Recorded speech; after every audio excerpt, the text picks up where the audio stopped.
ಈ ದಿನ ನಮ್ಮ JS ಡಿಗ್ರಿ ಕಾಲೇಜಿನ ವಿದ್ಯಾರ್ಥಿಗಳನ್ನು ವಿಜಯವಾಣಿ ಪತ್ರಿಕೆಯ MD ಅವರಂಥ ಆನಂದ್ ಸಂಕೇಶ್ ಅವರ ನೇತೃತ್ವದಲ್ಲಿ ನಿರ್ದೇಶಿಸಿದಂತೆ ನಮ್ಮ ವಿದ್ಯಾರ್ಥಿಗಳನ್ನು ಅವರ ಪತ್ರಿಕಾ ಪ್ರಿಂಟಿಂಗ್ ಪ್ರೆಸ್ಗೆ ಕರ್ಕೊಂಡು ಹೋಗಿ ಅಲ್ಲಿ ಪತ್ರಿಕೆಯ ಬಗ್ಗೆ ಯಾವ ರೀತಿಯಲ್ಲಿ ಮುದ್ರಣ ಆಗುತ್ತೆ, ವರದಿಗಾರರಾಗಲಿ ಅಲ್ಲಿರ್ತಕ್ಕಂಥ ಕೆಲಸಗಾರರಾಗಲಿ ಈ ಪತ್ರಿಕಾ ಮಾಧ್ಯಮದಲ್ಲಿ ಎಷ್ಟೊಂದು ಪ್ರಜ್ಞಾಪೂರ್ವಕವಾಗಿ ಕೆಲಸ ಮಾಡ್ತಾರೆ ಅನ್ನೋ ಬಗ್ಗೆ ವಿಶೇಷವಾಗಿ ಅವರು ಮಾಹಿತಿಯನ್ನು ನಮ್ಮ ವಿದ್ಯಾರ್ಥಿಗೆ ಪಡ್ಕೊಂಡಿದ್ದಾರೆ. BCom ವಿದ್ಯಾರ್ಥಿಗಳಿಗೆ ವಿಶ್ವವಿದ್ಯಾಲಯ ನಿಯಮದಂತೆ ಒಂದು ಇಂಡಸ್ಟ್ರಿಯಲ್ ವಿಸಿಟ್ ಅಂದರೆ ಅವರು ಸಂದರ್ಶನ ಮಾಡಬೇಕು, ಅಲ್ಲಿ ಯಾವ ರೀತಿಯಲ್ಲಿ ಒಂದು ಕೈಗಾರಿಕೆ ನಡೆಯುತ್ತೆ. ಈಗ ಪತ್ರಿಕಾ ಮಾಧ್ಯಮ ಅಂತಕ್ಕಂಥದ್ದು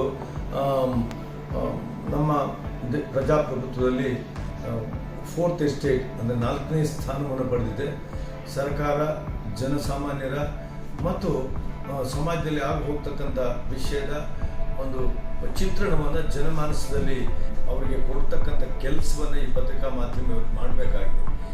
ಈ ಒಂದು ಹಿನ್ನೆಲೆಯಲ್ಲಿ ಅದರ MD ಅವರಂಥ ಆನಂದ್ ಸಂಕೇಶ್ ಅವರು ತಮ್ಮ VRL ಬಸ್ಸನ್ನು ಭಾಳ ಮೂಲಭೂತ ಸೌಕರ್ಯ ಇರತಕ್ಕಂಥ ಬಸ್ಸು, ಭಾಳ ಲಕ್ಸುರಿ ಅಂತ ಬಸ್ಸು ಅದನ್ನು ವಿದ್ಯಾರ್ಥಿಗಳಿಗೆ ಇಲ್ಲಿಗೆ ಕಳಿಸ್ಕೊಟ್ಟು ವಿದ್ಯಾರ್ಥಿಗಳನ್ನು ಸುರಕ್ಷಿತವಾಗಿ ಅವರ ಪ್ರೆಸ್ಸಿಗೆ ಕರೆದುಕೊಂಡು ಹೋಗಿ ಅವರಿಗೆ ಪತ್ರಿಕಾ ಪ್ರಿಂಟ್ ಆಗ್ತಕ್ಕಂಥ ಎಲ್ಲ ಹಂತಗಳನ್ನು ವಿವರಿಸ್ತಕ್ಕಂಥದ್ದು ಮತ್ತು ಈ ಸಮಾಜದಲ್ಲಿ ಪತ್ರಿಕಾ ಮಾಧ್ಯಮದ ಒಂದು ಪ್ರಾಮುಖ್ಯತೆಯನ್ನು ಅರಿವು ಮಾಡಿಕೊಡ್ತಕ್ಕಂಥ ಬಹಳ ಮುಖ್ಯವಾದ ಕೆಲಸವನ್ನು ಅವರು ಇವತ್ತು ಮಾಡ್ತಾ ಇದ್ದಾರೆ. ಶ್ಲಾಘನೀಯವಾದ ಕೆಲಸ.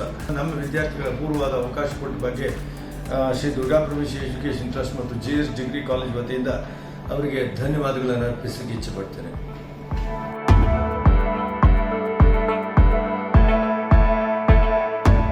ನಾನೊಂದು ಅಡ್ವೈಸ್ ಮಾಡೋದು, ನಮಗೆ ಟೈಮ್ ಸಿಕ್ಕಾಗ ನಾವೇನು ಮಾಡ್ತೀವಿ, ಶಾಪಿಂಗ್ ಮಾಲಿಗೆ ಹೋಗೋಣ, ಅಲ್ಲಿಗೆ ಹೋಗೋಣ, ಇಲ್ಲಿಗೆ ಹೋಗೋಣ, ಟ್ರಿಪ್ ಅಂತ ಪ್ಲ್ಯಾನ್ ಮಾಡ್ತೀವಿ. ಅದೆಲ್ಲದೂ ಬೇಕು. ಮತ್ತು ಅದಕ್ಕಿಂತ ಇಂಪಾರ್ಟೆಂಟ್ ಏನು, ಈ ಥರ ವಿಸಿಟ್ಸನ್ನು ನಾವು ಮಾಡಿದರೆ ನಮ್ಮ ಸ್ಟೂಡೆಂಟ್ಸಿಗೆ ತಿಳ್ಕೊಳ್ಳೋ ಅಂಥ ಅವಕಾಶ ಭಾಳ ಸಿಗುತ್ತೆ. ನಾವು ಒಂದಿಬ್ಬರು ಸ್ಟೂಡೆಂಟ್ಸ್ ಇದ್ದರು, ಮೇಡಮ್ ನೀವು ನಾಳೆನೇ ನನಗೆ ಇಲ್ಲಿ ಕಳಿಸಿದ್ರೆ ನಾವು ಬೆಳಗ್ಗೆಯಿಂದ ಸಂಜೆ ತನಕ ಇಲ್ಲೇ ಇರ್ತೀವಿ, ಇಲ್ಲೇ ವರ್ಕ್ ಮಾಡ್ತೀವಿ ಅಂತ ಹೇಳಿದರು. ಅಂದರೆ ಇಲ್ಲಿರೋ ಅಂಥ ಪ್ರೊಸೆಸ್ ನಮ್ಮ ಮಕ್ಕಳಿಗೆ ಎಷ್ಟು ಇಂಪ್ರೆಷನನ್ನು ಕ್ರಿಯೇಟ್ ಮಾಡಿದೆ ಅದನ್ನು ನೀವೆಲ್ಲರೂ ಒಂದು ತಿಳ್ಕೊಳ್ಬೋದು. ನಾನು ಭಾಳ ಧನ್ಯವಾದಗಳನ್ನು ಅರ್ಪಿಸ್ತೇನೆ. ವಿಜಯವಾಣಿ ದಿನಪತ್ರಿಕೆ ಸಿಬ್ಬಂದಿಯಲ್ಲಿ ಏನಿದ್ದಾರೆ, ಶಾಸ್ತ್ರಿ ಸರ್ ಇದ್ದಾರೆ, ನಾಗರಾಜ್ ಸರ್ ಇದ್ದಾರೆ, ಮತ್ತು ಇಲ್ಲಿ ನಾವು ಬಂದ ಮೇಲೆ ಎಕ್ಸ್ಪ್ಲೈನ್ ಮಾಡಿರುವಂಥ ಪ್ರತಿಯೊಬ್ಬ ಸ್ಟಾಫಿಗೂ ನಾನು ಧನ್ಯವಾದಗಳನ್ನು ಅರ್ಪಿಸ್ತೇನೆ. Thank you so much.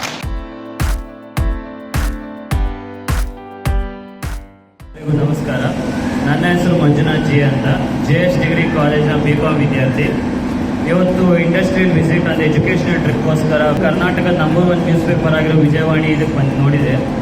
ನಾನು ಮುಂಚೆ ಅಂದ್ಕೊಂಡಿರ್ಬೋದು, ಆದರೆ ಸುಮಾರು ಜನನು ಹಂಗೆ ಅಂದ್ಕೊಂಡಿರ್ಬೋದು, ಪ್ರಿಂಟ್ ಮಾಡೋದಂದರೆ ಜಸ್ಟ್ ಒಂದು ಪೇಪರ್ ಮೇಲೆ ಹಂಗೆ ಪ್ರಿಂಟ್ ಮಾಡಿಬಿಟ್ಟು ಅಂಟಿಸ್ಬಿಡ್ತಾರೆ ಅಂತ. ಇಷ್ಟೊಂದೆಲ್ಲ ಟೆಕ್ನಾಲಜಿ ಯೂಸ್ ಮಾಡ್ತಾರೆ, ಇಷ್ಟೊಂದು ಇನ್ಫಾರ್ಮೇಷನ್ ಎಷ್ಟೊಂದು ಕಡೆಯಿಂದ ಸೋರ್ಸ್ ಮಾಡ್ತಾರೆ, ಅದನ್ನು ಚೆಕ್ ಮಾಡಬೇಕಾಗತ್ತೆ. ಆಲ್ ಓವರ್ ವರ್ಲ್ಡ್ ನಡೆಯೋ ನ್ಯೂಸ್ನ ಜಸ್ಟ್ ಮನೇಲಿ ಕೂತ್ಕೊಂಡು ನಾವು ಒಂದು ಪೇಪರಲ್ಲಿ ರೆಡಿ ಮಾಡಬೇಕಂದ್ರೆ ಎಷ್ಟು ಜನ ಕಷ್ಟಪಡ್ತಾರೆ, ಎಷ್ಟು ಟೆಕ್ನಾಲಜಿ ಇದೆ, ಅದು ಏನೇನು ಇನ್ಫಾರ್ಮೇಷನ್ ಅಂದರೆ ನ್ಯೂಸ್ ಪೇಪರ್ ಓದಬೇಕಂದ್ರೆ ಅದಕ್ಕೆ ಜ್ಞಾನ ಹೆಚ್ಚುತ್ತೆ ಅಂತ ಎಲ್ಲರೂ ಹೇಳ್ತಾರೆ. ಇಲ್ಲಿ ಬಂದು ಒಂದು ಒಳ್ಳೆ ಎಕ್ಸ್ಪೀರಿಯನ್ಸ್ ಕಲ್ತ್ಕೊಳ್ಳೋಕೆ ಸಿಕ್ತು. ನಾನು ಕಲ್ತ್ಕೊಂಡು 4 ಜನಕ್ಕೆ ಹೇಳೋಕ್ಕೂ ಯೂಸ್ ಆಗುತ್ತೆ.